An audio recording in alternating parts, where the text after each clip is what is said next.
সময় উঠে গেলাম।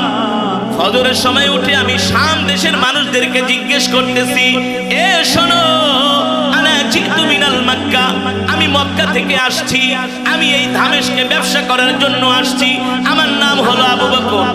আমি আজকে রাত্রে একটা স্বপ্ন দেখেছি, তোমাদের এলাকায় কোনো বড় কোনো পাদ্রী আছে কিনা, তোমাদের ধর্মীয় কোনো গুরু আছে কিনা, যে কিনা আমার স্বপ্নের ব্যাখ্যাটা দিতে পারবে। শাম দেশের মানুষ বলে, আবু বকর আপনি এই দিক দিয়ে সোজা যাবেন, যে দেখবেন মরুভূমির ভিতরে একটা ঘরের মধ্যে আমাদের একজন পাদ্রী বসে আছে, সে মানুষের স্বপ্নের ব্যাখ্যা বলে দিতে পারে। মানুষ স্বপ্ন কি দেখে এই স্বপ্নের হুবাহু বর্ণনা ব্যাখ্যা তিনি বলে দিতে পারে। আবু বকর আপনি তার কাছে যান, গেলে আপনার স্বপ্নের ব্যাখ্যাটা আপনি জানতে পারবেন। সাইয়েদনা আবু বকর বলে, আমি আর দেরি করলাম না, সকালবেলা ঘুম থেকে উঠে আমি ওই খ্রিস্টান পাদ্রীর বাড়ির দিকে রওনা শুরু করলাম। আমি খ্রিস্টান পাদ্রীর বাড়িতে যাচ্ছি, এখনো তার বাড়ি পর্যন্ত পৌঁছাই নাই।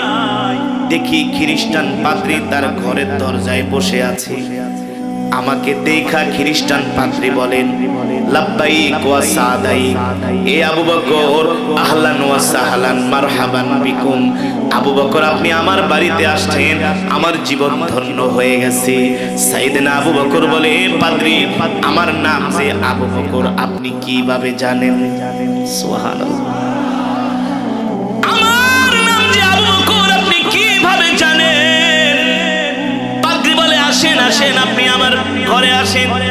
সাইয়েদনা আবু বকর যে বসলেন, বসার পরে বলে, আবু বকর আপনার বাড়ি কোথায়? বলে, জিতু মিনাল মক্কা ইলা শাম, আমি মক্কা থেকে ব্যবসা করার জন্য শামে আসছি। আমি আসলে শামের অধিবাসী না, আমি হলাম মক্কার অধিবাসী। কিন্তু শোনেন, আজকে রাত্রে আমি একটা স্বপ্ন দেখেছি, স্বপ্ন দেখার পরে আমি আর ঘুমাইতে পারি না। পাদ্রী মুস্কি হেসে বলে, এ আবু বকর আপনি কি স্বপ্ন দেখেছেন বলেন? বলে, আজকে রাত্রে আমি যখন ঘুমাইছিলাম